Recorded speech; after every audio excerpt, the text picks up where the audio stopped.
Вітаю, друзі! Мене звати Микола Волохов, позивний Абдула. Я командир підрозділу «Терра». Воюємо у складі 3-го армійського корпусу на Харківському напрямку під командуванням Андрія Білецького. Ви на каналі «Терра Опс», де ми показуємо, як за допомогою безпілотних технологій Україна протидіє російській окупації. У цій серії ми розберемо специфіку враження FPV-дронами камікадзе цілей вдень та вночі. Ну і традиційно креативні і не дуже способи, якими намагається уникнути поїздки до Кобзону на концерт вперед ногами. Перед початком хочу подякувати всім тим, хто нас підтримує. А для тих, хто хоче долучитися, маємо актуальний збір. Збираємо на FPV-дрони камікадзе та компоненти до них, щоб жодна ціль не втекла. Ссылка на збір закріплена в описі до відео або за оцим QR-кодом. Друзі, ставайте нашими підписниками на YouTube та спонсорами на Patreon. Для спонсорів та підписників маємо унікальні відео, які ви більше ніде не побачите. Підписуйтесь на канал, ставте лайки, пишіть коментарі. Отже, поїхали! На ділянці оборони 3-го армійського корпусу ворог проводить штурмові дії цілодобово. Піхота рухається до точки накопичення. Екіпаж Віхола знаходить їх посеред поля та запобігає штурму ще до його початку. Одному мені здалося, що цей солдат схожий на мавпу. Друзі, питання – це невдалий ракурс чи результат роботи російських генетиків? Пишіть у коментарях. Віхола проводить до розвідки. Маємо бути впевненими, що жоден не проскочив.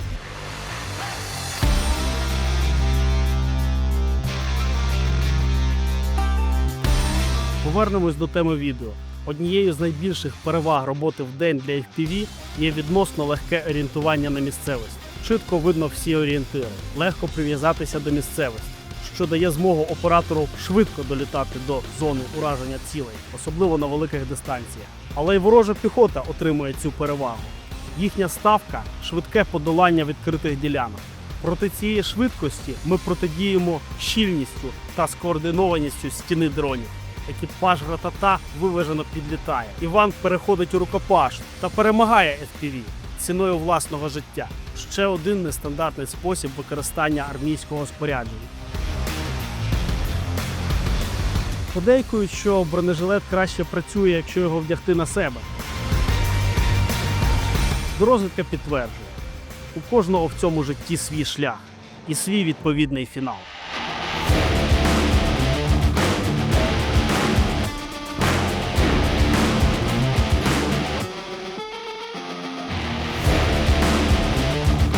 Попри те, що перехід відкритих ділянок у день виглядає нераціональним, командування Росії приймає рішення відправляти людей в один кінець фактично на всіх напрямках. І хоч ти біжи, хоч відстрілюйся, кінець у всіх, як правило, один. Певною перевагою для ворога вдень є те, що вони можуть не лише чути, але й бачити дрон, який на них полює. Саме це і змушує їх вигадувати різні способи протидії в останній момент. Використовуючи денну камеру, легше орієнтуватися на великому масштабі. Але якщо на місці є укриття, проблемою стає пошук добре замаскованої цілі.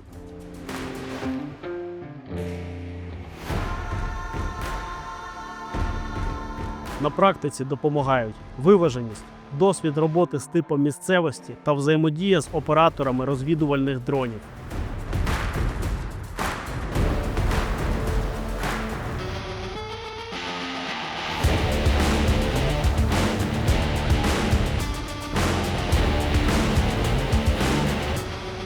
Ще одна демонстрація ефективності чітко скоординованої роботи стіни дронів. Ні метальна рація, ні стовп номер 152 не дають шансів вижити при такому підході.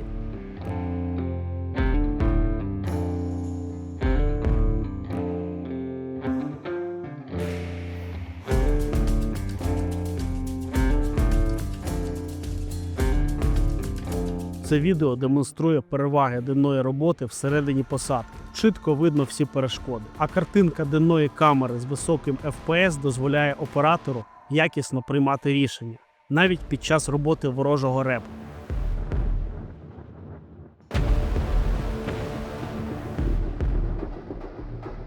Відділення Іванів зробило ставку на прикриття дрібними гілками лісу. Група була спіймана зранку. Мабуть, не встигли дійти до світанку. до останнього прикидаються деревами. Але від досвідченого ока команди «Гуркіт» так просто не сховаєшся. Проводимо контроль кожного незваного гостя. Друзі, на YouTube все зацензуровано. Версія без цензури на нашому телеграм-каналі @TerraOps, куди я вас запрошую.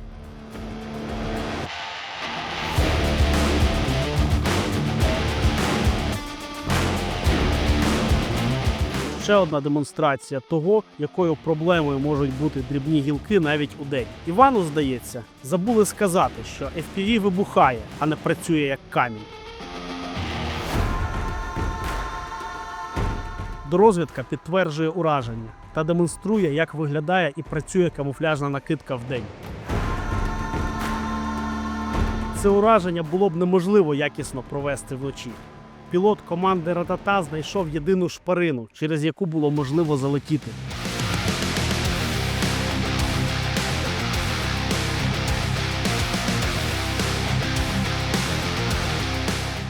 Підсумуємо. Вдень операторам значно легше орієнтуватися на місцевості, а отже, простіше долетіти до зони виконання вогневого завдання. Це особливо важливо, коли політ здійснюється на велику дистанцію. Денних дронів більше, ніж нічних через їх нижчу ціну. Це дозволяє отримати більше досвіду операторам, працюючи вдень, ніж вночі. Також вдень значно простіше облітати малі перешкоди, такі як гілки дерев, що дозволяє пілоту рухатися швидше і впевненіше, переслідуючи ціль. Але і ворог отримує переваги. Йому також легше орієнтуватися на місцевості, що дає можливість швидше долати відкриті і небезпечні для нього ділянки. Ворог може протидіяти дронам, маскуючись та використовуючи звичайний камуфляж. А от уночі це працює так собі. І зараз ми покажемо чому. Теплова сигнатура цілі чітка і дуже контрастна. Класичні камуфляжі не дають жодного шансу замаскуватися.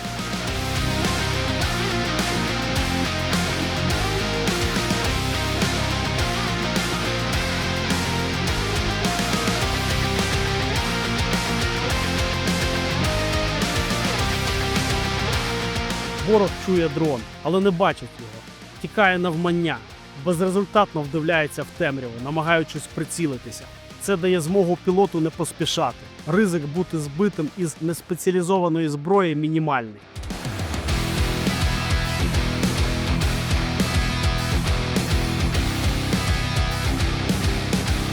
Ще один приклад. Ворог чує, що дрон поруч, але не розуміє, де саме. Жодного шансу на адекватну протидію.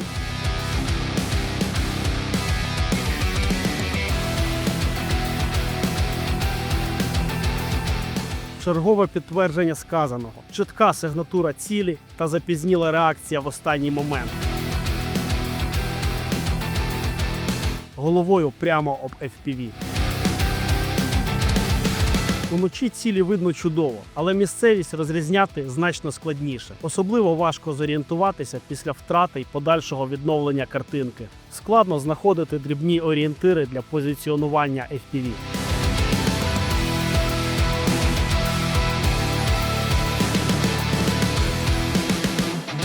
Тут група Іванів використовує антитепловізійні накидки, мета яких розмити силует та зменшити його контрастність порівняно з навколишнім середовищем.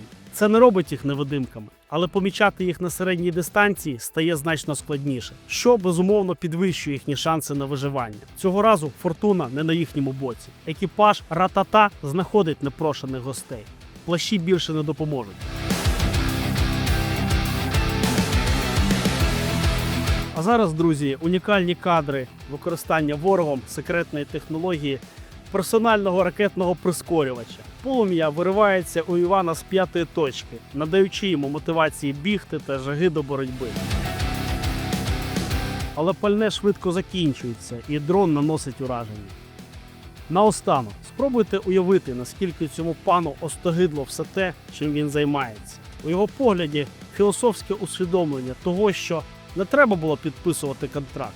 І все могло б скластися інакше. Зусиллям волі, відключивши інстинкт самозбереження, він нерухомо приймає свою долю.